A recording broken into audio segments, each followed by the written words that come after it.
អង្គុយចុះអង្គ Le président, veuillez vous asseoir. Reprise de l'audience.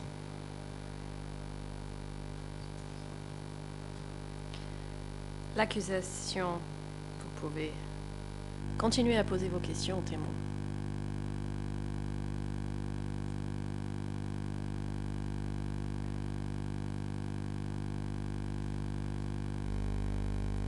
L'accusation. Merci, Monsieur le Président. Monsieur Sopang, j'aimerais que l'on revienne sur ce document.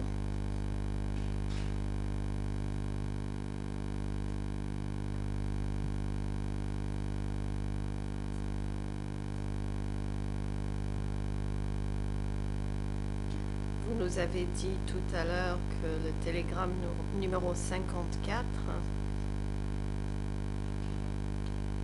était numéroté et qu'il y avait un ordre de numérotation. Est-ce que ce numéro était attribué par l'expéditeur? Et est-ce que celui-ci représentait le nombre de télégrammes ayant été envoyés jusqu'à celui-là?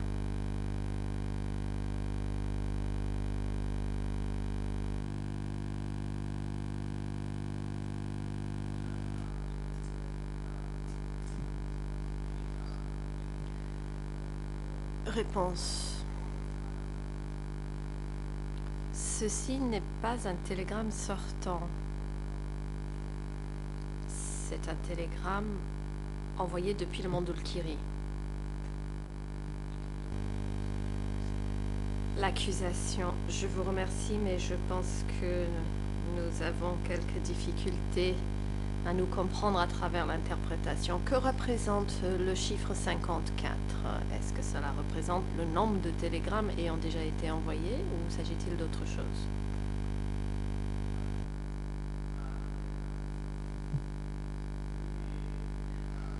Réponse. Ce télégramme numéro 54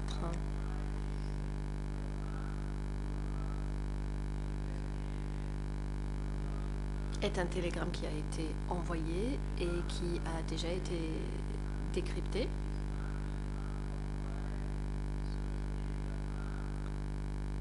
Ce n'est pas un message sortant. C'est un télégramme qui a été reçu et décodé. Le chiffre 54 est un numéro séquentiel, ce qui signifie qu'il y a eu le 53 et que maintenant on a le 54. C'est un numéro séquentiel. L'accusation, merci. Est-ce que ce numéro séquentiel partait de 0, par exemple, en début de mois ou en début d'année, ou est-ce qu'on partait de 0 et puis le chiffre augmentait au fur et à mesure, sans remise à 0? Réponse. Le numéro séquentiel commençait avec le numéro 01 et ce jusqu'à 99. Une fois arrivé à 99, on repartait de 01. C'est comme cela qu'on numérotait les télégrammes. L'accusation. Merci. Vous avez dit que ce télégramme en particulier était envoyé depuis le Mandolkiri.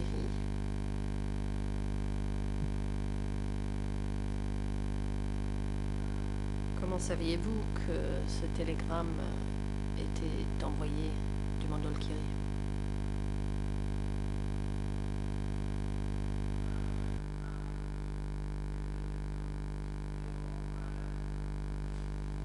Réponse.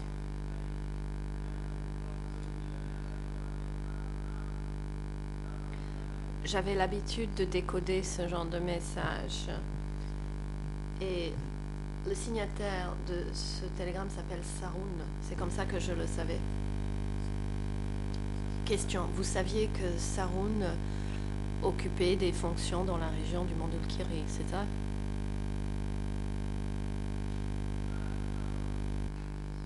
Réponse. Oui. Saroun était le secrétaire du secteur chargé de la province de Mandalkiri. Question. Merci.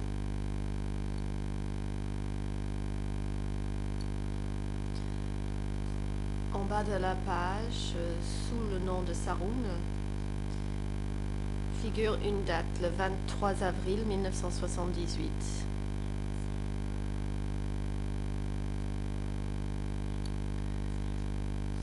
Et ensuite, reçu le 23 avril 1978 à 23 heures.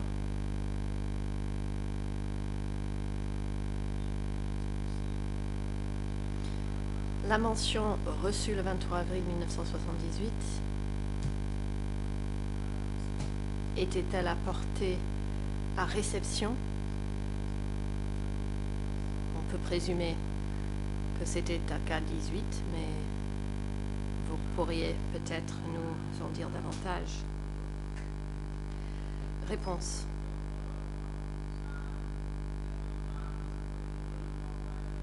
La date de réception était la date que je rajoutais moi-même lorsque je recevais le télégramme à une date et à une heure donnée. J'apportais cette mention à la fin, c'est-à-dire après la date du message.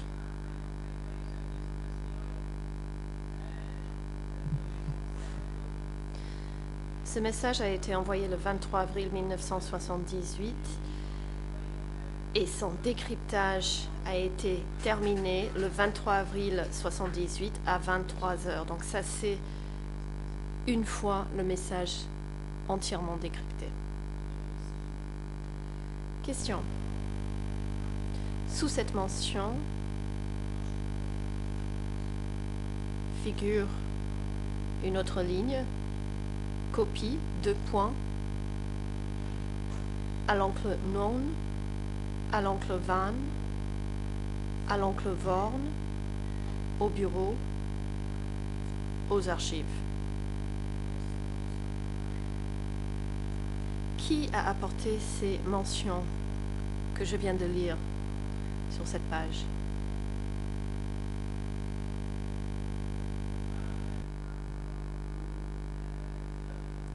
Réponse.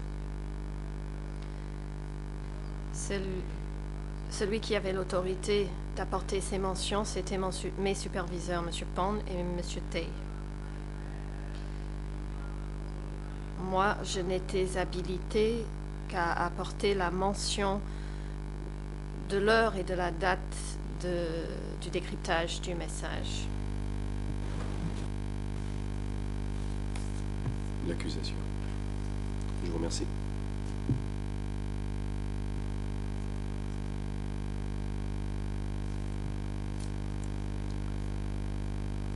On voit que cette ligne est dactylographiée. Tout comme le reste du télégramme.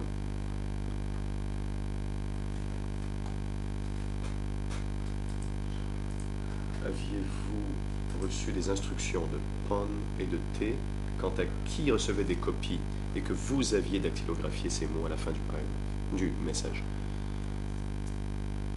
Ou cela a-t-il été fait plus tard par Pon et T?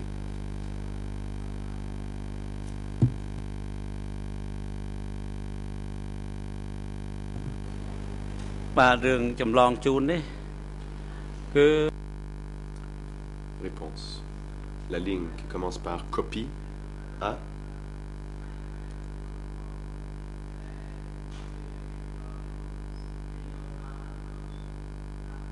Moi, j'ai mis la date de réception et la date à laquelle le télégramme avait été déchiffré. Et cette ligne a été ajoutée une fois que l'on a procédé à la copie carbone du document et des copies à envoyer à ces personnes. Et il était décidé à quel oncle on devait envoyer une copie d'après ceux qui avaient l'autorité de copier le message à quelqu'un.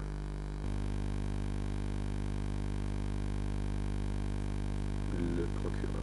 Pour être certain d'avoir bien compris, permettez-moi de vous demander si vous avez dactylographié une seule copie ou, dans votre bureau, après avoir déchiffré le message, avez-vous tapé, en utilisant du papier carbone, avez-vous donc tapé 4 ou 5 exemplaires de ce document?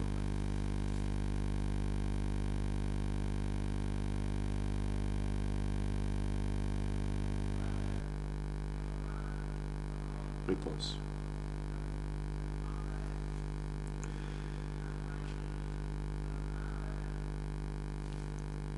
J'utilisais du papier carbone.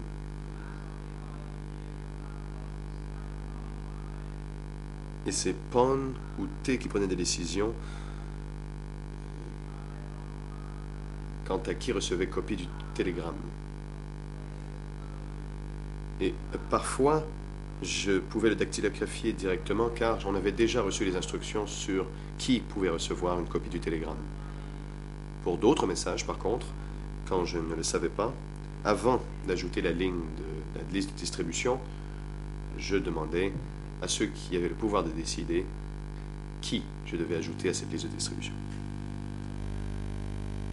Le procureur. Je vous remercie de cette précision.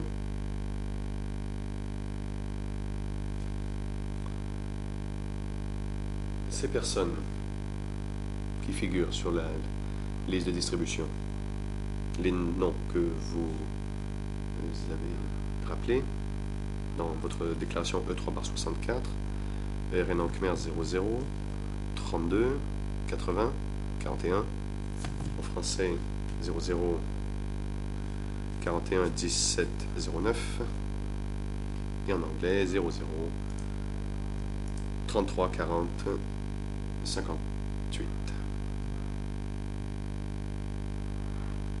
Vous avez regardé le télégramme et vous avez interprété ces mots comme signifiant grand-oncle Noon fait référence à Noon-Chea.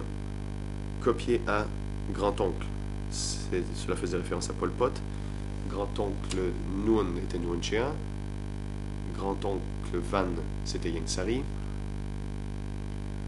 Grand-oncle Vorn faisait référence à Vorn Vet, qui était le ministre des Finances. Bureau faisait référence au bureau 870. Et document signifiait les archives. Le bureau, l'endroit du bureau n'était pas le même que l'endroit des archives. Pour le bureau, c'était conservé au bureau 870, mais pour les documents, c'était conservé au bureau de la traduction.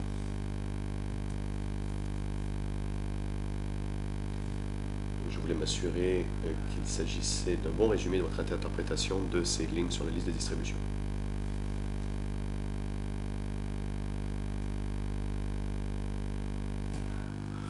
Réponse.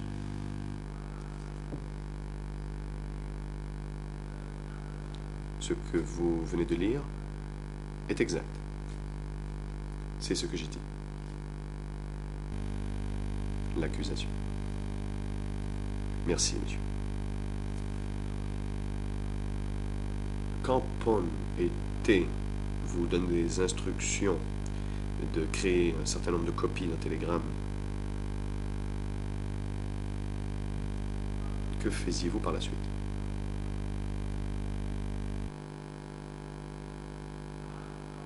Réponse. Après l'avoir dactylographié, je préparais le message, je le mettais dans une enveloppe et je l'envoyais à K1.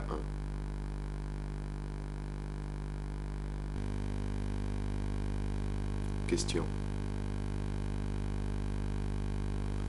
Et mettiez-vous 4 ou 5 copies dans la même enveloppe ou aviez-vous des enveloppes différentes pour chacune de ces différentes personnes qui étaient dont le nom figurait sur la liste de distribution.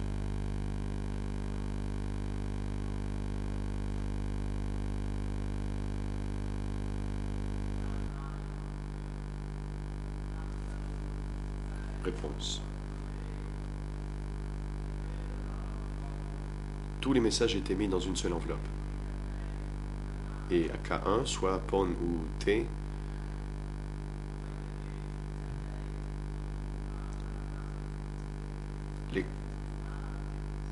organiser l'envoi aux différents destinataires, tout dépendant du nom qui figurait sur la liste de distribution.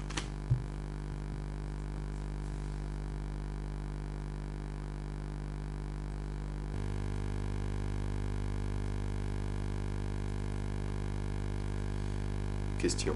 Donc, ce qui est écrit en haut à gauche, donc le noun, la note écrite à la main, qui, selon vous, était l'écriture de T,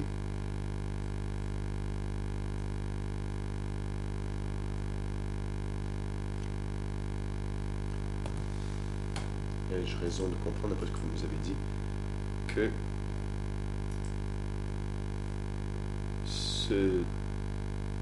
cette annotation manuscrite a été rajoutée au document après son arrivée à K1.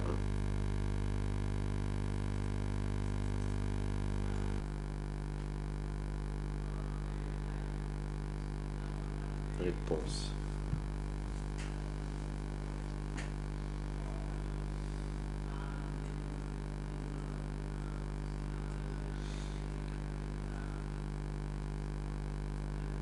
Quand j'ai tapé le message, je n'ai pas vu cette annotation. C'est T qui l'a écrite.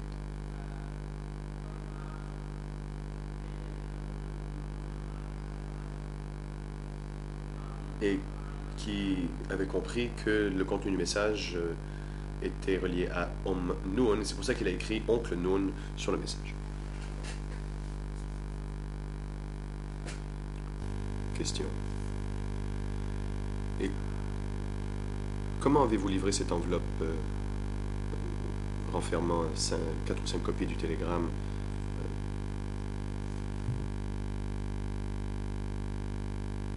à K1?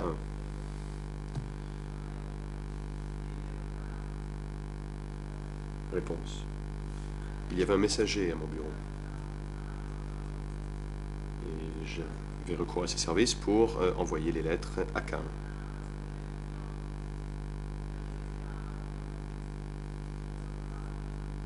Il y avait un poste à K1. Donc je demandais au messager de mon bureau d'acheminer la lettre à ce poste, un poste qui était devant le bureau K1.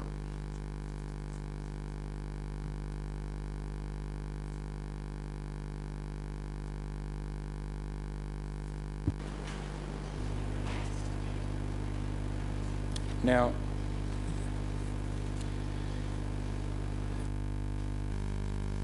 l'accusation.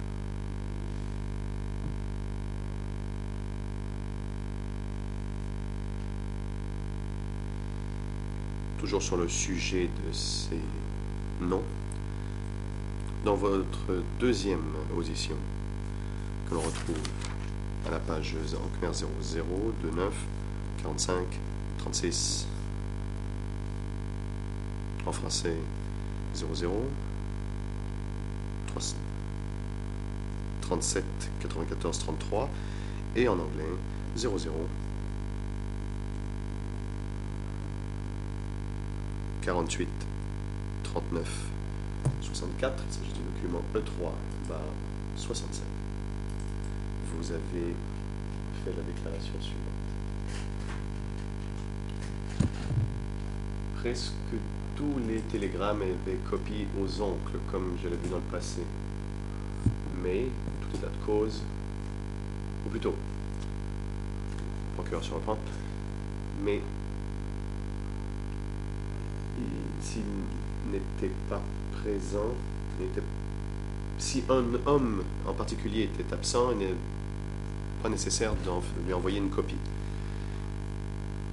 Êtes-vous donc d'accord que presque tous les télégrammes étaient envoyés à tous les oncles, et si un oncle ou plus était absent, on ne préparait pas de copie pour cette personne.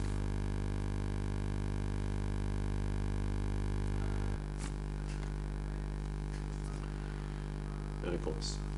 C'est exact. Je confirme ma déclaration. Je demandais d'abord la permission, à savoir quel oncle devait recevoir une copie du télégramme. Certains messages n'étaient copiés qu'à oncle et oncle Noon, mais pas oncle Van, car il n'était pas là. Donc on mettait oncle, oncle Noon, bureau et archive, d'après les instructions que je recevais.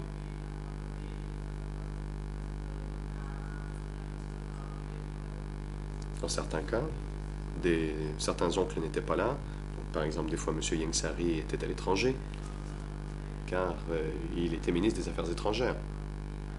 Lorsqu'il était à l'extérieur du pays, on ne lui envoyait pas de copie du message, car il ne pouvait pas envoyer de réponse, vu qu'il était à l'étranger.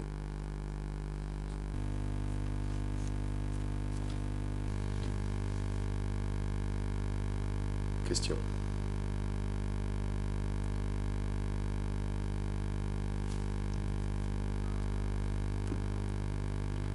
Le procès-verbal de votre premier entretien, 3/64, à l'ERN en Khmer 00 32 80 37, en français 00 41 17 05 et en anglais 00 33 40 55 en anglais. Vous avez dit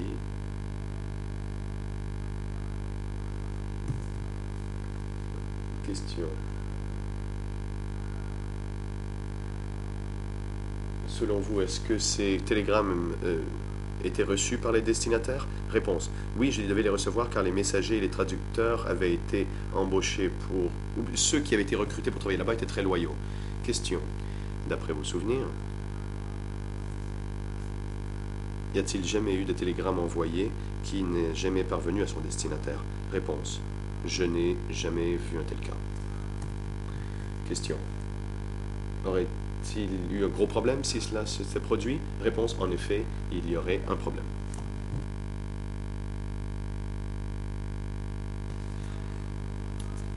Est-ce là un résumé fidèle de vos propos aux enquêteurs du bureau des couches d'instruction?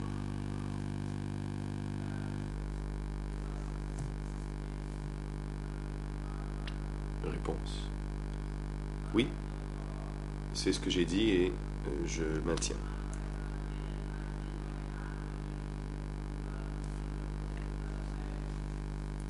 J'ai aussi dit en effet qu'il y aurait des problèmes.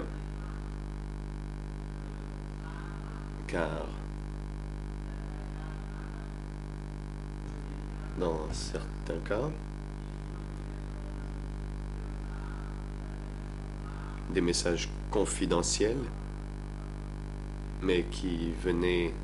Oh.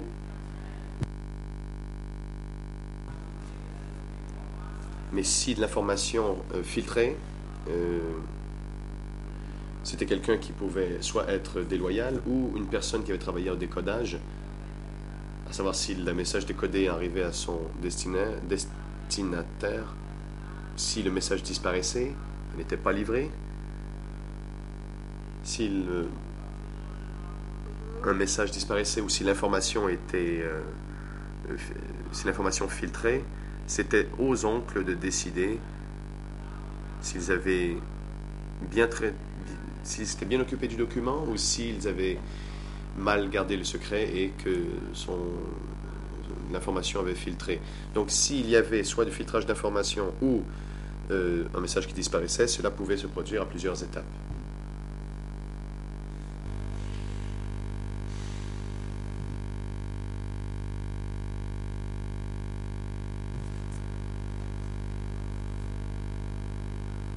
Question. Dois-je donc comprendre, d'après ce que j'ai lu, que vous aviez compris que les destinataires, dans ce cas-ci les oncles, les oncles avaient reçu les messages qui leur avaient été envoyés.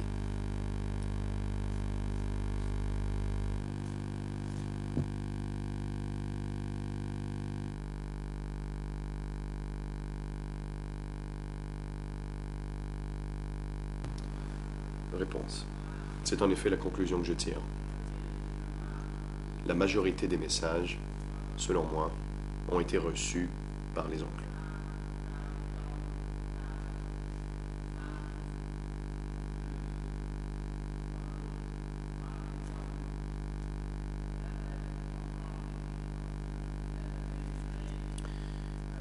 Car ils avaient embauché, ou enfin recruté, des gens très loyaux pour travailler là-dessus.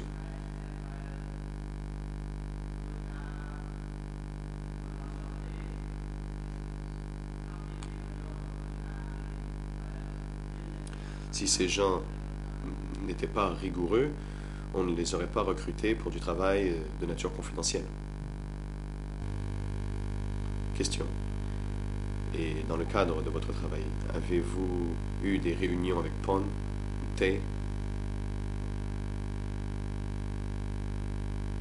pour discuter, pour vous assurer que vous exécutiez bien les tâches qui vous avaient été confiées?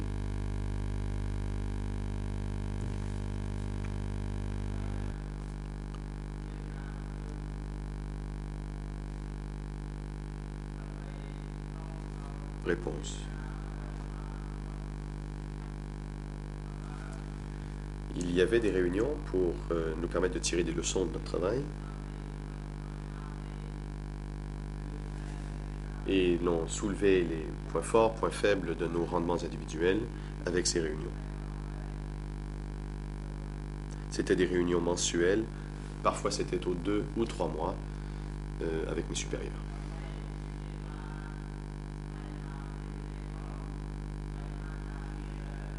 Et c'était pour discuter tant de l'aspect technique que du rendement. Et pour améliorer le rendement, pour améliorer et perfectionner notre travail. Le procureur. Merci.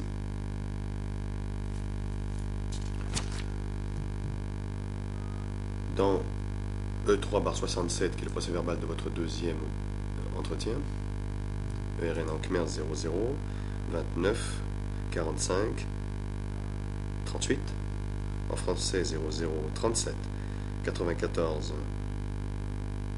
42, non, 00, 37,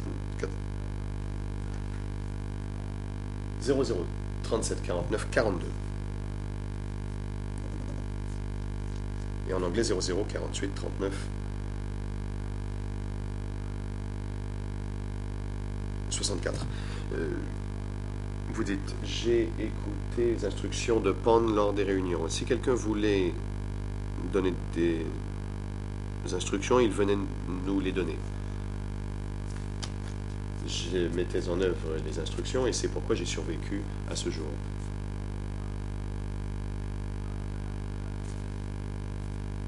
Quand un télégramme traitait d'une certaine section, c'est à cette section que le télégramme était envoyé. D'après ce que vous avez dit, cela laisse une impression d'une unité ou d'un service très organisé.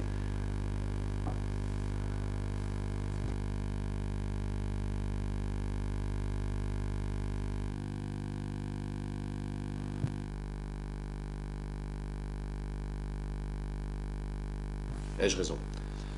Réponse.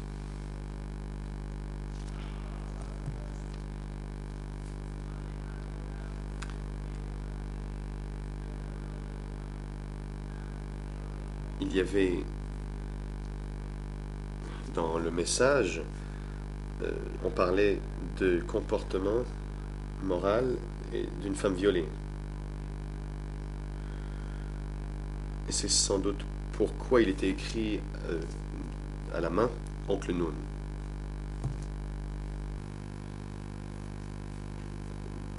Le procureur. Merci, mais sur le sujet de ma question, À la lecture de votre réponse dans ce procès-verbal, on a l'impression d'une organisation très disciplinée. Et vous dites que vous avez survécu car vous avez obéi aux ordres. Donc ai-je raison de croire qu'il s'agissait d'un service bien organisé et qui fonctionnait bien?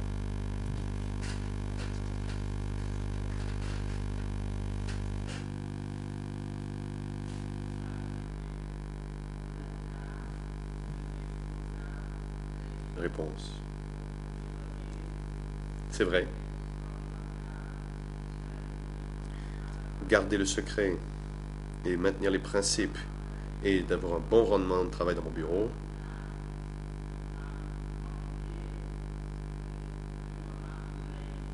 la mise en œuvre des instructions que je recevais et de respecter la discipline telle qu'établie par l'échelon supérieur,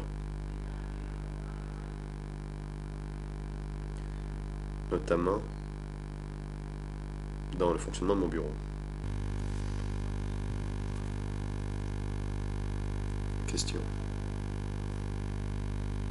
Savez-vous qui étaient les supérieurs de Pond et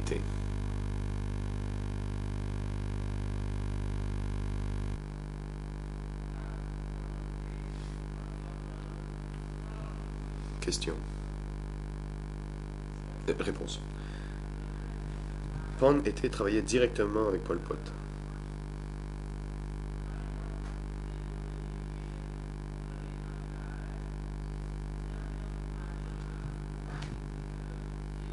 Ils avaient un rôle équivalent à celui de secrétaire. Toutes les instructions qu'ils me donnaient n'étaient pas les leurs. C'était des instructions qu'ils avaient reçues de l'échelon supérieur, ou ils avaient pris des notes lors de réunions du comité permanent avant de me faire part de ces instructions.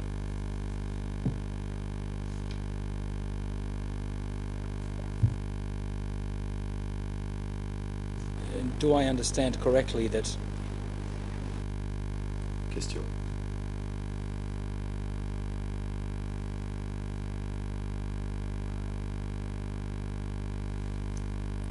Les instructions qu'on vous donnait de procéder au chiffrage, ai-je bien compris que cela pouvait découler de délibérations ou de décisions prises au comité permanent?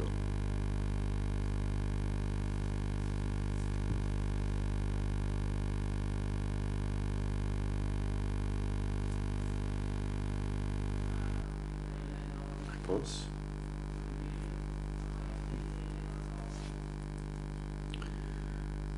L'instruction n'existait pas sous forme écrite. Ou dans les procès-verbaux du comité permanent. Mais comme ils étaient proches du président du comité permanent, ils relayaient les instructions du comité permanent et me donnaient les instructions.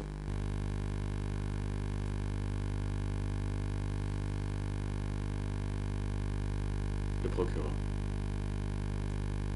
Toujours, si on pouvait revenir sur ce document D200/3.2 ou E3/513, le télégramme dont nous parlions.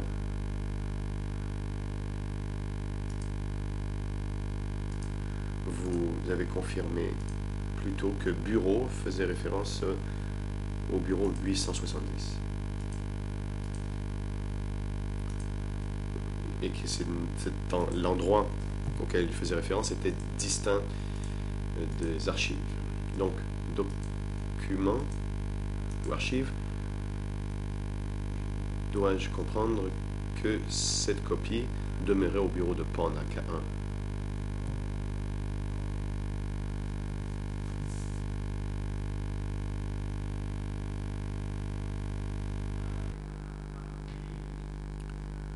Réponse. bureau dans la ligne copie signifie qu'une copie de ce message a été gardée au bureau 870.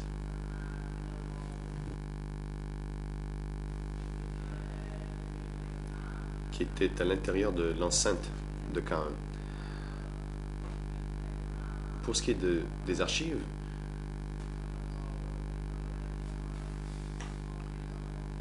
je gardais une copie dans mon bureau en référence au document codé.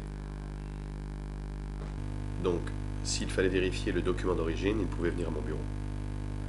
Le procureur, merci pour cette précision. Cela signifie-t-il que quand vous traduisiez un document, on en gardait une copie à votre bureau? Et si c'était l'équipe de PON, et eux conservaient un exemplaire?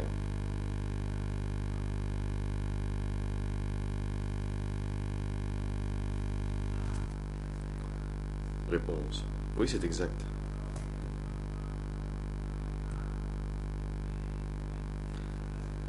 D'habitude, je gardais la dernière copie carbone qui n'était pas aussi claire que les autres, et celle qui était un peu plus claire était envoyée aux frères et oncles.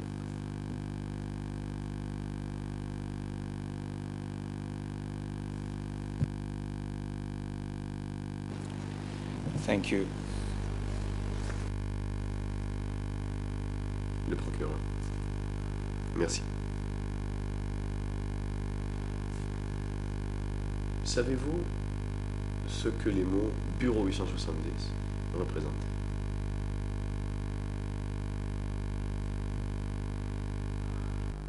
Réponse. Bureau 870, c'était le bureau du centre du parti.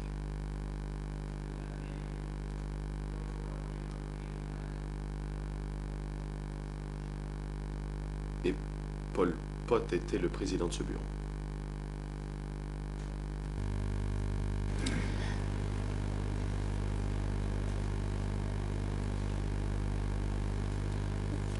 Is that designation office?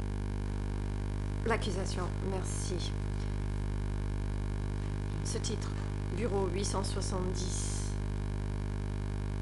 que vous venez de décrire, est-ce la même chose que le comité 870 que vous avez aussi mentionné, ou est-ce autre chose? Réponse.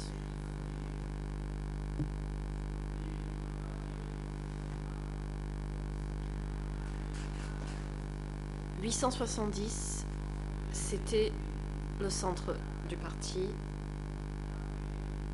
qui s'appelait en même temps le comité du centre. Cela n'a pas changé entre avant et après 1975. Le terme 870 était utilisé pour faire référence au centre du parti et n'a jamais changé.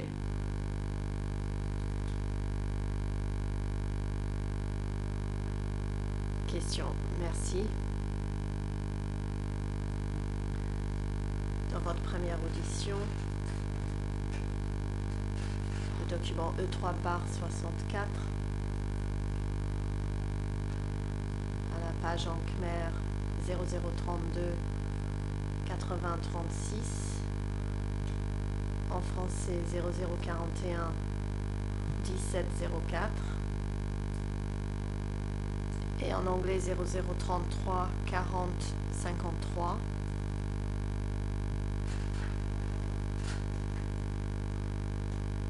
On vous a posé la question suivante. Qu'est-ce que signifie, entre guillemets, au comité 870? Cela était adressé à qui? Réponse. Il était destiné au comité central tout entier. Avez-vous bien dit cela dans votre audition en parlant du comité 870?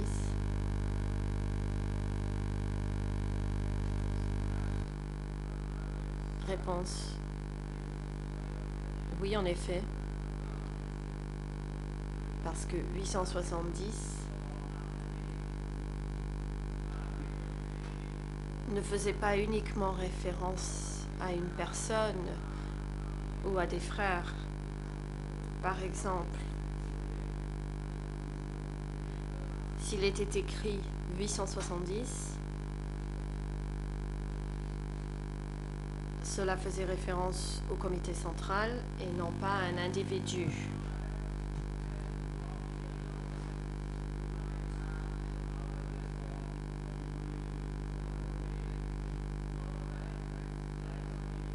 Et lorsque le courrier était renvoyé, adressé aux respectueux frères, c'était pour Pol Pot. Et c'était adressé, si c'était adressé à 870, c'était pour le comité central. Question. Merci de ces précisions. Pour finir avec ce document,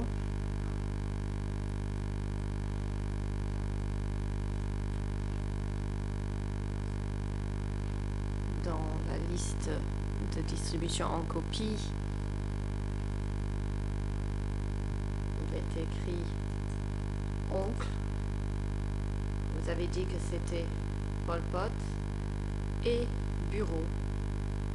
Vous avez dit être le bureau 870. Donc, est-il exact qu'il y avait deux copies, une copie pour Pol Pot personnellement et un exemplaire pour le bureau 870?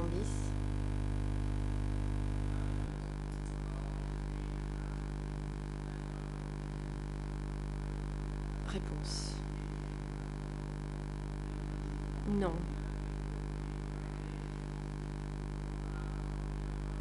Il était rare de n'en tirer que deux exemplaires. Chaque message devait être tiré en au moins 4 exemplaires. Lorsqu'il s'agissait des frères ou des oncles, c'était différent du bureau. Ici, le mot bureau signifie le bureau 870 de l'Ankar, alors que oncle peut signifier Pol Pot.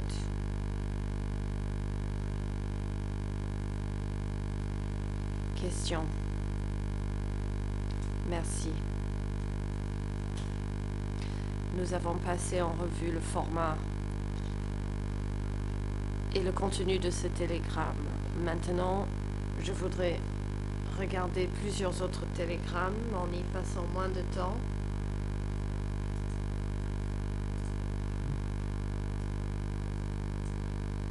Pour voir si vous pouvez nous aider à comprendre la forme de ces documents et la manière dont ils étaient traités.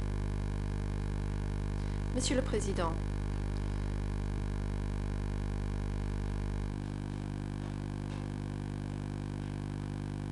je voudrais faire une remarque à propos de la dernière question de Monsieur le procureur. C'est une remarque pour les transcrits. Il me semble que la question du procureur est contestable dans le sens où nous avons une différence entre le texte du PV d'audition qui a été cité par le procureur et l'audio sur ce que signifiait le mot comité 870. Dans le texte de l'audition écrite qui a été cité par le procureur, il est indiqué effectivement, comme l'a cité uniquement le procureur, que le mot comité 870 signifiait comité central. Toutefois, si nous lisons l'audio qui a été réalisé par les services de votre tribunal, nous voyons que à cette question, en réalité, le témoin avait répondu « Oui, le comité 870 sous-entend tout le comité central, virgule, le comité permanent ». Donc il y a dans l'audio une réponse qui est différente de celle qui a été citée, à mon avis, à dessein, par Monsieur le procureur. Je pense que cela devait être dit sans attendre le contre-interrogatoire.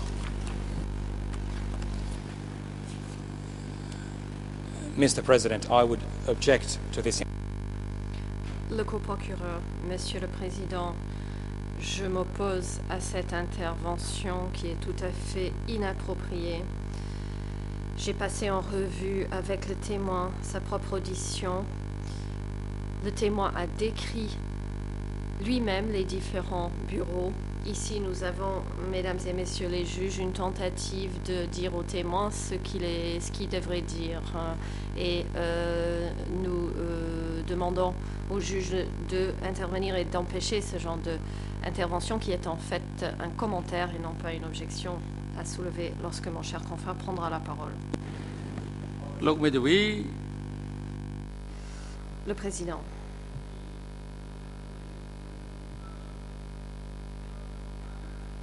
Maître, nous entendons aujourd'hui le témoin. Actuellement, il s'agit d'une audition de témoins où nous étudions les preuves. Lorsqu'il y a des différences ou des écarts, vous avez le droit de poser des questions, de demander des précisions et de tester la crédibilité des déclarations du témoin.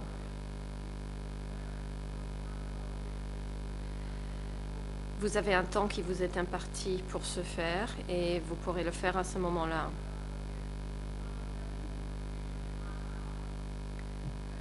La Chambre a l'habitude d'entendre des questions testant la crédibilité du témoin. Vous pourrez le faire lorsque vous aurez la parole pour interroger le témoin et vous n'êtes pas autorisé à le faire lorsque d'autres parties ont la parole et interrogent le témoin. Monsieur le coprocureur, veuillez poursuivre. Le coprocureur, merci, Monsieur le Président. J'en viens au deuxième document portant la cote E3 bar 1679. Avec votre autorisation, je vais donner une copie de ce document au témoin. C'est également un télégramme en date du 30 novembre 1975. Avec votre autorisation, je transmettrai une copie au témoin. Le président, allez-y. Veuillez répéter la cote du document. Le coprocureur. Oui, Monsieur le Président. E3 bar 1679. C'est un télégramme d'une page en khmer.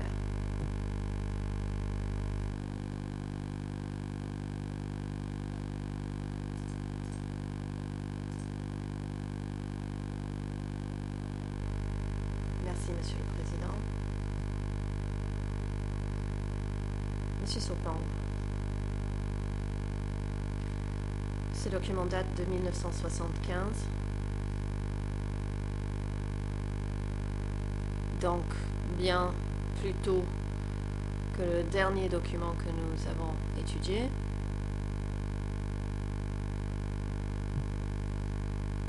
Ce télégramme porte l'intitulé télégramme numéro 15 à l'attention du cher camarade Bang Paul. Ai-je raison de présumer qu'il s'agit de Pol Pot?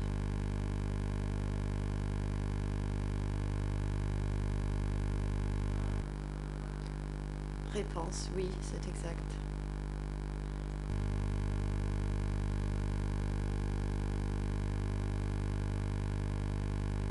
Question.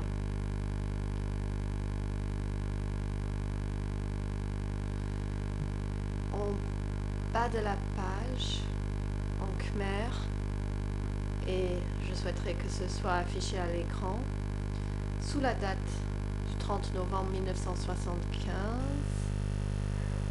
figure le nom de Chon, qui est l'auteur de ce télégramme. Pouvez-vous nous dire qui est Chon?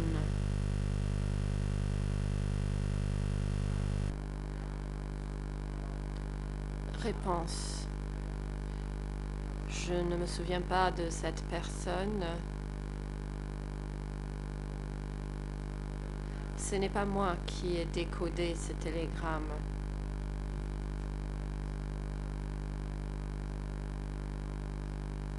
Cela devait être fait par une personne de la zone Est. Question. Merci. Sans rentrer dans le détail du contenu de ce télégramme, il concerne la dispersion des populations musulmanes de la zone Est et demande des instructions de la part du centre.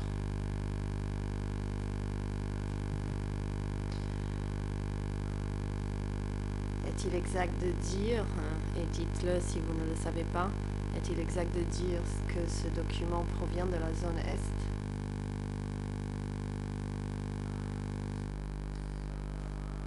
Réponse. Oui, en effet.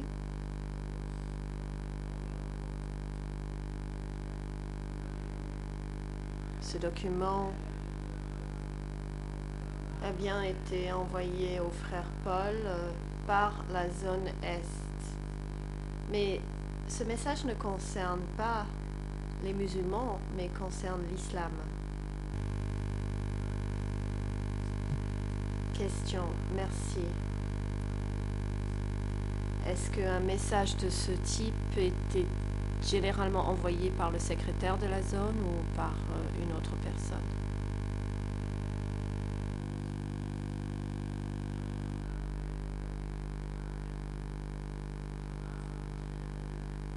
Réponse. Je ne sais pas qui est l'auteur de ce message. Habituellement, celui qui était le secrétaire de la zone était habilité à faire rapport directement au frère Paul. Question. Rappelez-vous qui était le secrétaire de la zone Est en 1975?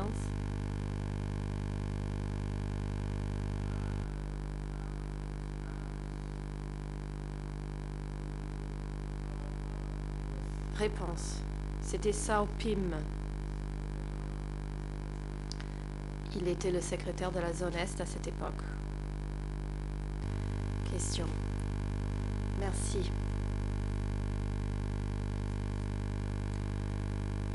Dans la liste de distribution des personnes en copie, il est écrit copie A,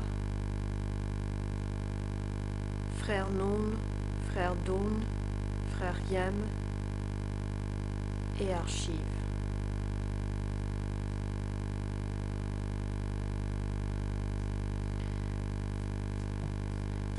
Alors, il n'y a pas de mention du bureau sur ce télégramme.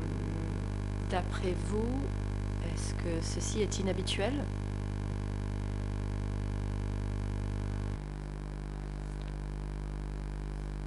Réponse.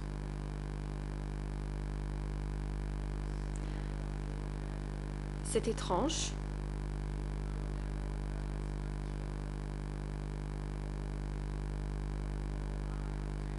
Parce que je n'ai jamais constaté qu'on mettait des gens en copie de cette manière. J'avais l'habitude de voir d'autres oncles. Cela me paraît étrange que ce document ne soit pas envoyé en copie au bureau. Donc cette liste de copie A me paraît étrange. Question. En ce qui concerne le frère Noun, dans votre première audition à la page 0032 80 40 en khmer, en français 0041 1707 et en anglais 0033 4057, vous avez dit la chose suivante. Ce télégramme était envoyé uniquement à Pol Pot, mais le responsable des télégrammes savait que ce problème devait être également soumis au responsable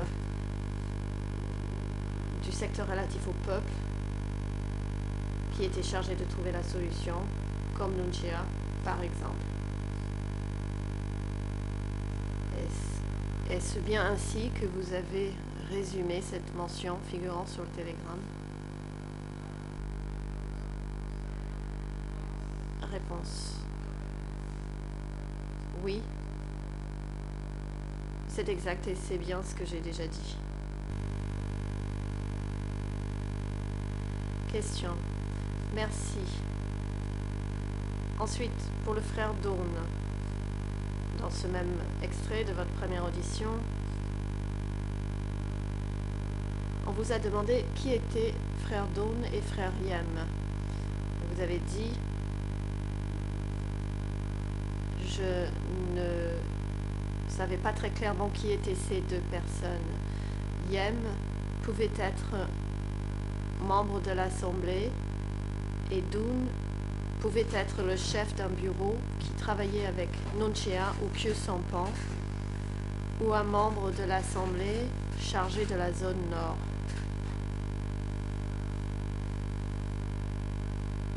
Est-ce que c'est bien ce que vous avez dit en parlant du frère Dawn?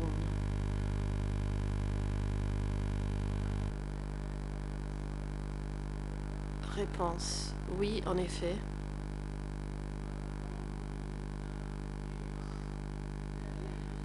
Je n'ai jamais su qui était Dawn.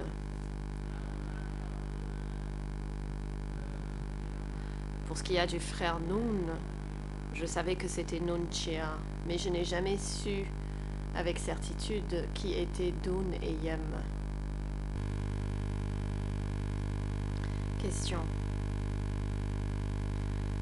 Merci.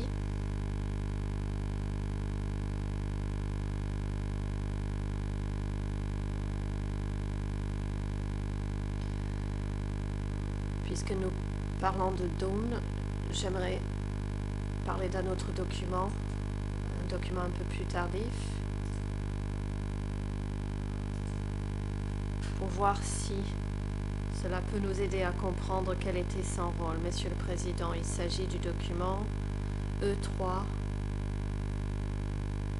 /1103. Il s'agit d'un autre télégramme en date du 7 novembre 1976. Avec votre autorisation, j'ai une copie à donner aux témoins. Le Président, oui, allez-y. Huissier d'audience, veuillez remettre la copie papier aux témoins.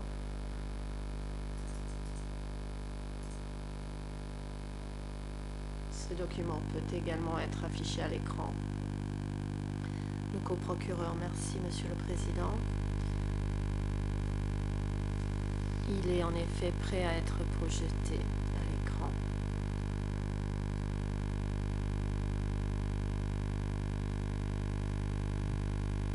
Donc nous parlons du rôle de cette personne, donc j'aimerais que nous étudions ce document.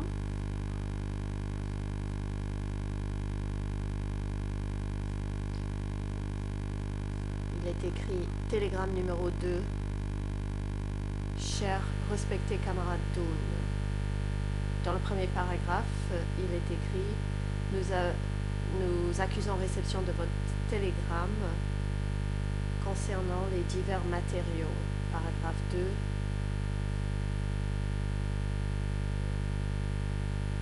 Concerne la demande émise par la région de 10 000 semences de coco.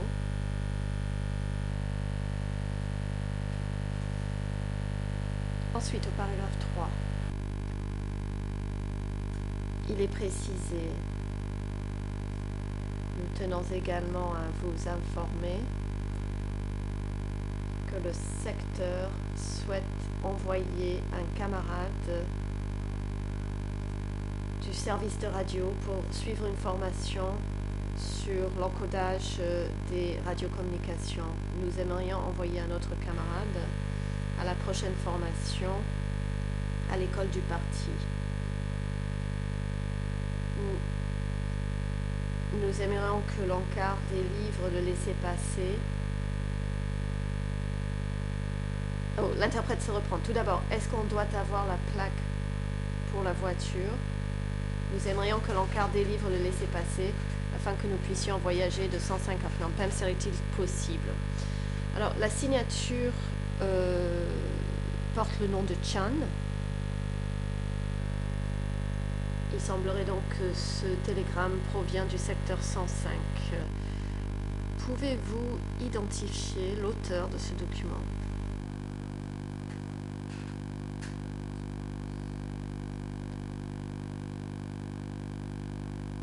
Réponse.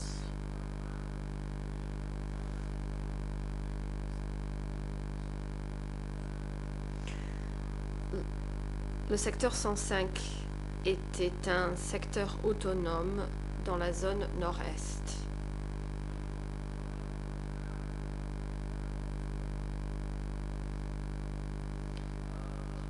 Mais je ne connais pas cette personne appelée Chan qui a signé ce document. Je connais Sarun, mais je ne connais pas Chan. Question. Merci. Dans les deux premiers paragraphes, on parle de matériaux et d'une demande du secteur pour des noix de coco et pour des semences. Cela vous rafraîchit-il la mémoire concernant les fonctions de Dawn?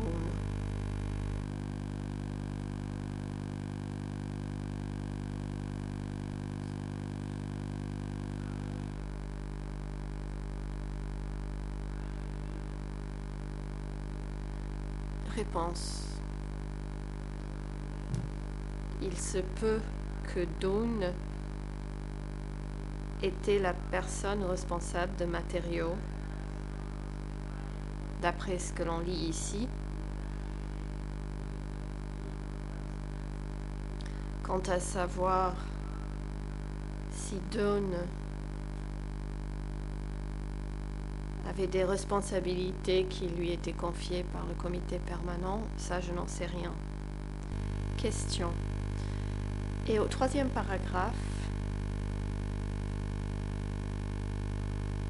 il est question d'un jeune camarade qui serait envoyé en formation en matière d'encodage pour les radiocommunications.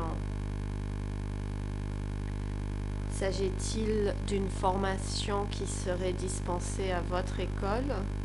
Ce télégramme est en date du 7 novembre 1976. Est-ce que cela vous rafraîchit la mémoire?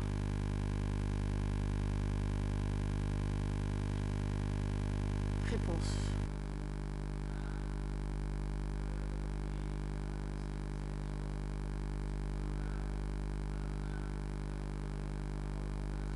Ce message concerne bien la radiocommunication et en partie une formation à l'encodage. Je ne sais pas si des individus étaient envoyés pour suivre la formation. Je ne sais pas si il n'y avait qu'une personne ou deux personnes. Les formations à la radiocommunication relevaient d'un autre service que le service d'encodage. Donc je ne comprends pas très bien ce message. Question. Rappelez-vous si Dawn a pu jouer un rôle dans l'organisation de la formation de ces jeunes camarades du secteur 105?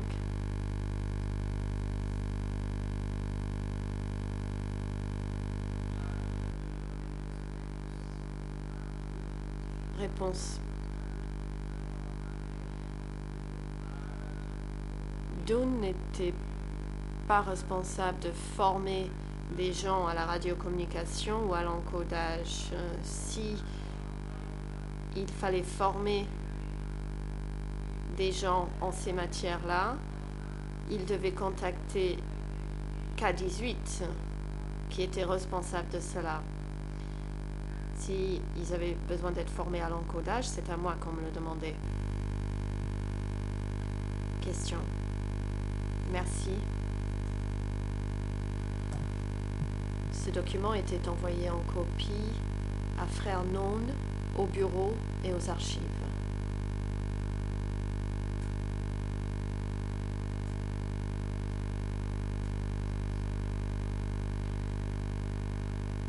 Savez-vous pourquoi il n'était pas envoyé en copie à Pol Pot?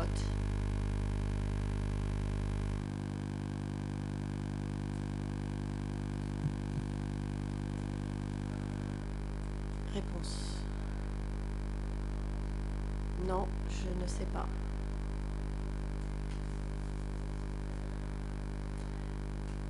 La personne qui décidait de qui devait recevoir des copies des documents le décidait de son propre chef. Je n'étais pas au courant. S'il y avait des télégrammes qui concernaient un service donné,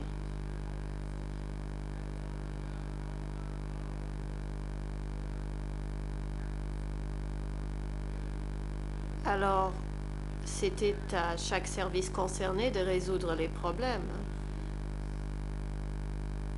S'il s'agit de semences ou de matériaux, ce sont des demandes qui concernent le bureau.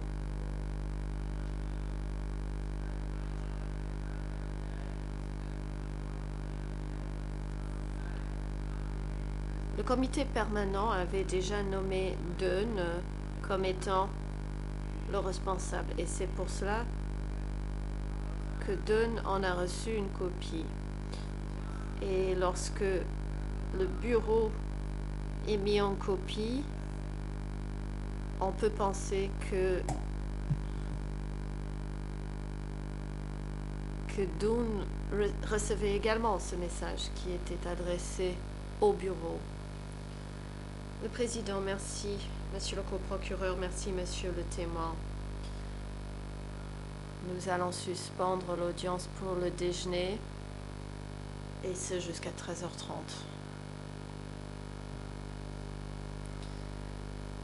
Huissier d'audience,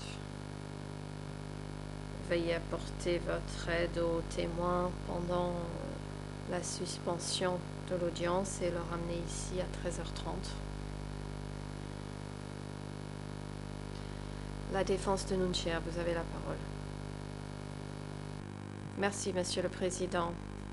On vient de m'informer que Nunchia souffre de douleurs dans le dos, de maux de tête et des difficultés à se concentrer. Il souhaiterait passer l'après-midi dans sa cellule de détention temporaire, et c'est la demande que nous formulons.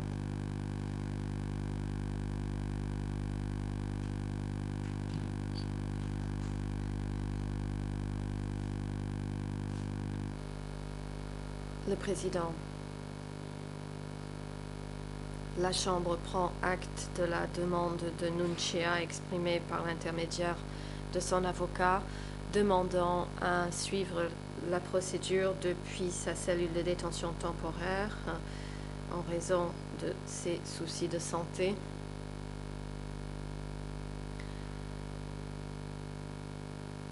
Sa défense ayant indiqué que le document de renonciation sera soumis à la Chambre immédiatement, la Chambre fait droit à la demande. M. Nunchia est autorisé à suivre les débats depuis sa cellule de détention temporaire.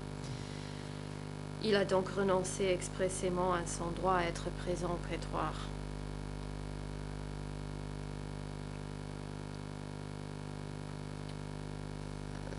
L'avocat de M. Nunchia est prié de soumettre le document de renonciation écrit et signé par M. Nunchia à la Chambre. Et les techniciens sont priés de vérifier les connexions audiovisuelles pour s'assurer que M. Nunchia puisse observer les débats depuis sa cellule de détention temporaire. Garde de sécurité, veuillez raccompagner Nunchia et Khieu Samphan à leur cellule de détention temporaire respective et raccompagner M. Khieu Samphan au prétoire pour la reprise des débats cet après-midi à 13h30. L'audience est suspendue.